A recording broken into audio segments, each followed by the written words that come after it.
Hey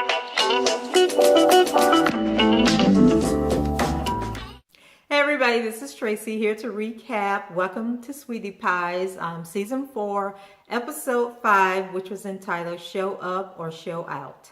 The majority of the show took place in California, so let's go ahead and recap the parts that took place in St. Louis because there really wasn't much going on there. So we're at the West Florissant location, and the food looks really good. You know, every time I'm watching this show, I get so hungry. And so we have Miss Robbie and Jan, and they're talking about their Florida vacation, and they're just like, pretty much, saying that they had a really good time. And they talk about the fact that Tim wants everybody to move to California, but neither one of them seems interested in the proposition. And as a matter of fact, I think when Charles was talking to Monique in the previous episode, she also mentioned that she had no interest in moving to California, and they're basically talking about how unrealistic Tim's plans are to have them come out there. And then the conversation, turns to Miss Robbie, and she tells Jan that she had actually purchased like 3 different bathing suits, and she's describing the bathing suits, that she had brought with her to Florida, and that, she was mad that they didn't get a chance to go to the beach or get into the pool. And so Miss Jan was kind of like, well, I'm glad we didn't have the opportunity, because girl, the last thing I want to see is you in a bathing suit. But Miss Robbie says she's still fine and that she looked good in them bathing suits, and that's why she bought them.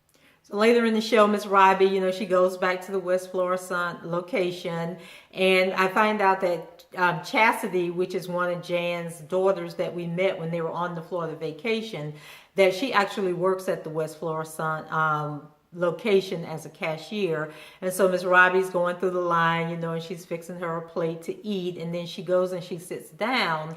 And we learned that the West Florissant location, since they've actually been open, was robbed. And I think it was robbed a couple of days after they came back from Florida. And so they're reviewing the video.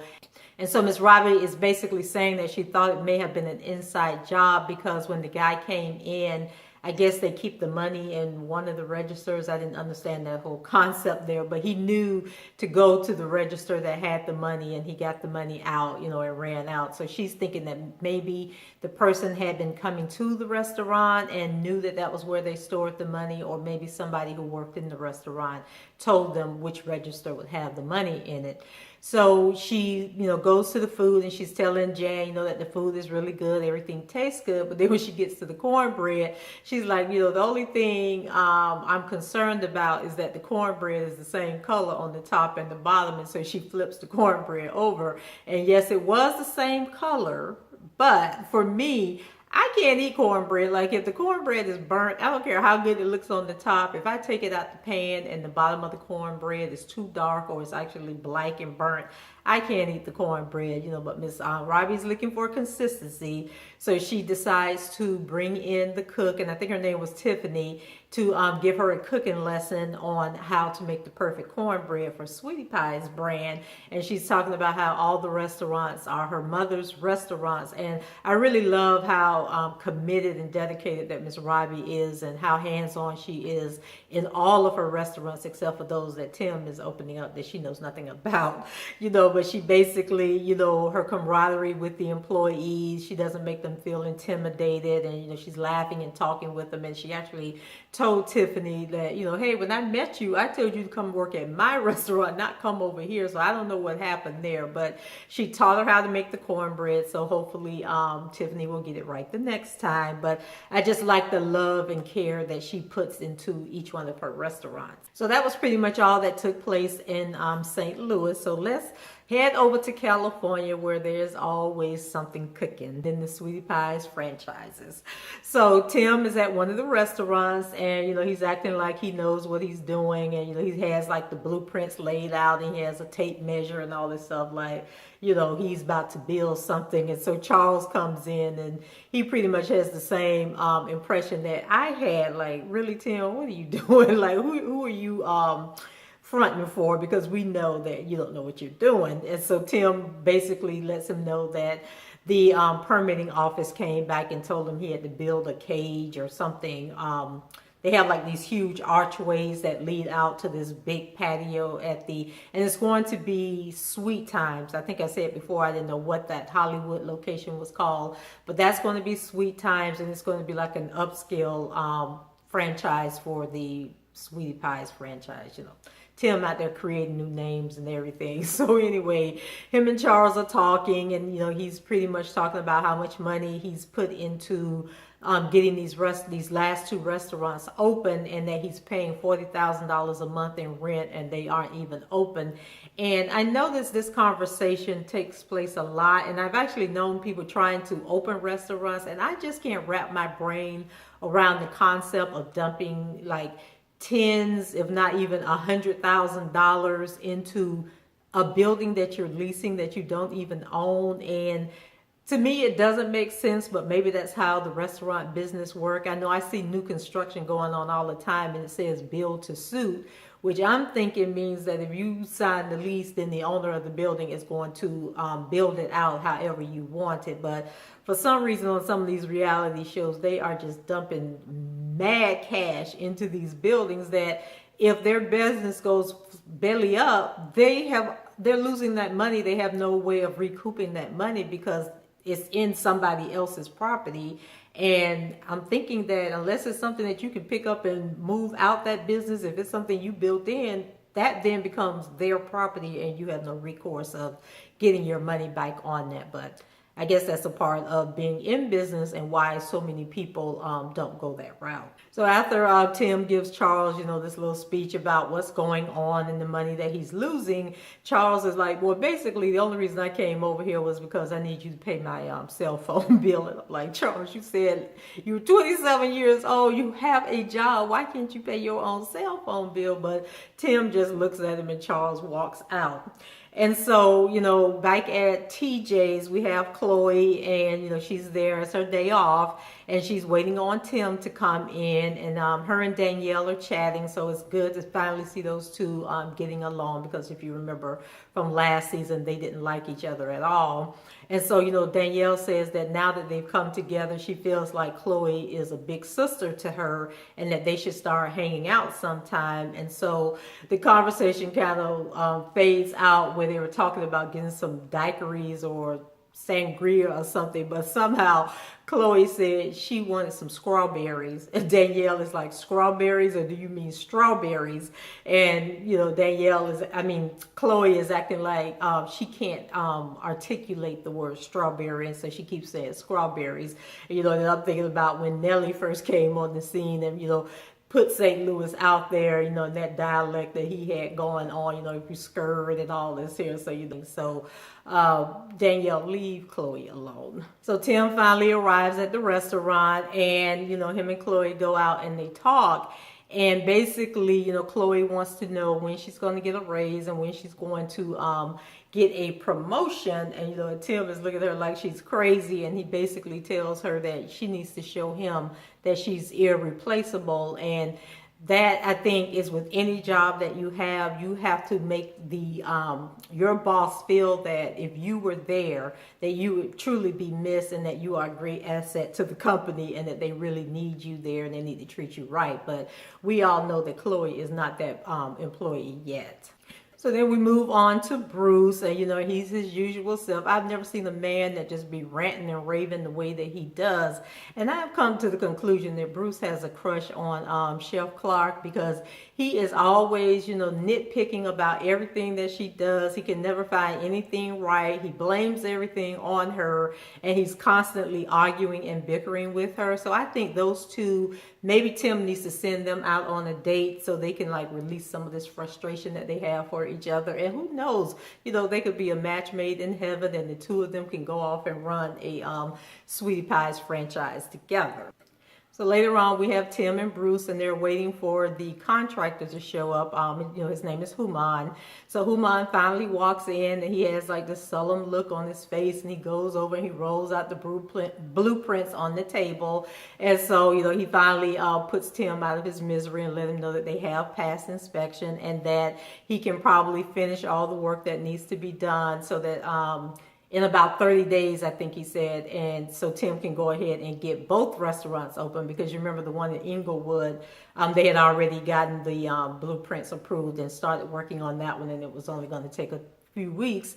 And so of course Tim is happy, and he's like, woo, what a relief, we can finally move forward on these projects. So one thing I thought was funny, after Tim, he was celebrating and hugging on Bruce and like, yay, we can move forward now. He goes over to Human and he wants to hug Human, but when the camera goes over to them, I don't know if the camera panned in as they were separating, but it was just a very awkward moment, because it was like Human was like, okay, we can hug, but don't get too close to me, was kind of how the scene looked. So I don't know if that was editing or he really didn't want Tim hugging on him. So back at TJ's, Charles is complaining to Chloe about the scheduling, and that, it's either too many people on the schedule or they are short of help and don't have enough people on the schedule. And on this particular day, Charles is actually running the fryer. He's the fry cook, because the person that Chef Clark had hired didn't show up. And so Chef Clark walks up, and so she's, getting ready to explain to them why there was no chef, why there was no fry cook there today. Bruce walks in, and so he starts yelling and cutting her off and everything, and telling her, why don't you tell them why there isn't a fry cook here. And so Chef Clark is like, well, if you would give me an opportunity to speak, I would let them know. So like I said, they had like 2 kids in kindergarten, where the boy keeps pulling the girl's hair because he really likes her, and the girl gets upset and everything. So like, I think those two like each other, and so hopefully we'll see them rectify their situation down the line. So also I want to say that I think that part of the problem with them at the TJ's restaurant is everybody seems to be in a leadership role or management role. So you have too many chiefs and not enough Indians, chaos is going to ensue. And so when Tim comes in to the restaurant later that day, Lala and Vic, they're up front and they're kind of flirting with each other too. So that may be another romance in the making. And so, he tells them that he likes their camaraderie together. And then he puts it out there, that they have the other 2 restaurants that are going to be opening soon. So he wants to see if the 2 of them can run the TJ's restaurant in case he has to move some of the other people to the new restaurants. And so, they all they take on the challenge, and they're excited, and they want to show Tim that they can run the restaurant together. But of course, Chloe is listening in the background, so she comes around the corner and confronts Tim about what he's just said. And so Tim, he doesn't he kind of plays into Chloe's little emotional spats, but then he doesn't really confirm anything. Well, he does confirm, I take that back, he does confirm, because he tells her that he wants to see what everybody can do, because he's going to have to start assigning people and promoting people to run the other restaurants, and so somebody's going to have to run TJ's. And then I think Chloe said that she actually wanted to be the manager of TJ's, and so Tim says, well, we'll see how it goes. But y'all, let me tell y'all, in the next scene we see Tim, and he's walking through a park. He's like on a trail on a park, and he's far away, and he has a lady with him, and so they're like coming closer to the camera, and so he's talking, and so he keeps saying Jennifer, and I'm looking at this woman in this park with these short shorts on and these high heel shoes, and the first Jennifer that comes to mind is Jennifer Williams from Basketball Wives Miami. Remember, she was married to the basketball player, I think his name was Eric Williams. And so I'm thinking, like, I know that this is not Jennifer walking up with Tim.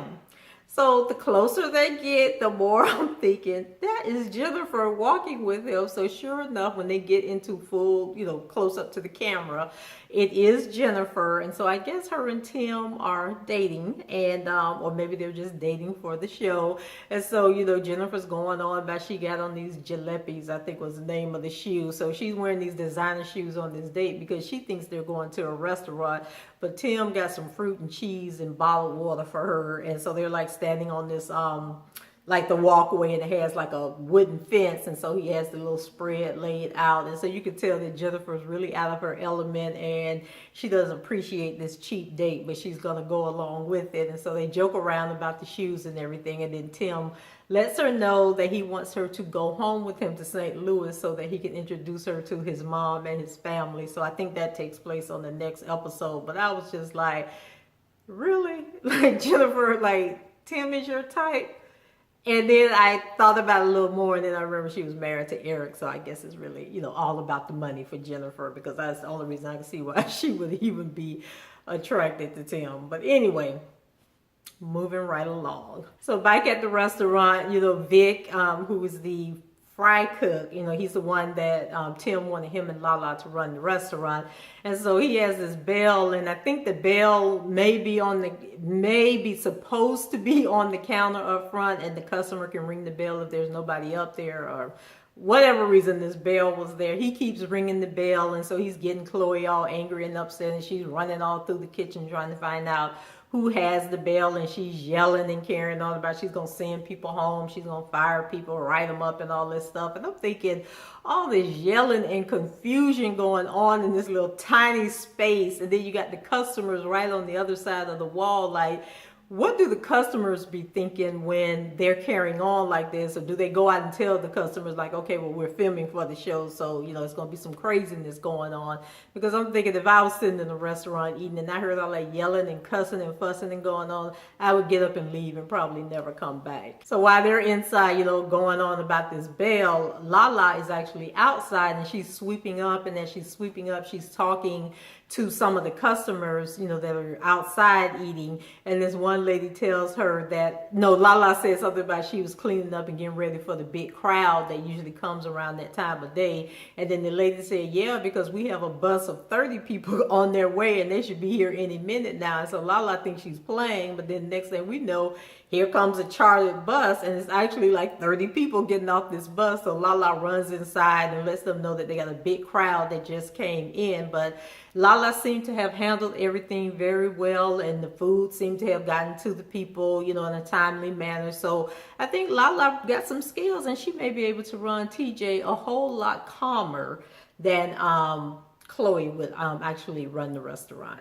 So then we have Tim and Chef Clark, and he's invited her over to the Sweet Times restaurant, and he's giving her a tour. And this restaurant actually has a huge kitchen, like a really large kitchen. So Tim wants Chef Clark to be the executive chef for all the franchises out in California. And he says that he feels that, like, if the main staples are of the menu are cooked at one location and then shipped out to the other restaurants, then it'll help with the consistency, and everything will run a lot smoother. So Chef Clark seems to like this idea, and it seems to be what she was hoping for. And so at this Sweet Times restaurant, like I said, it's going to be an upscale restaurant, so they're going to change the menu quite a bit and offer, like more seafood and more signature items.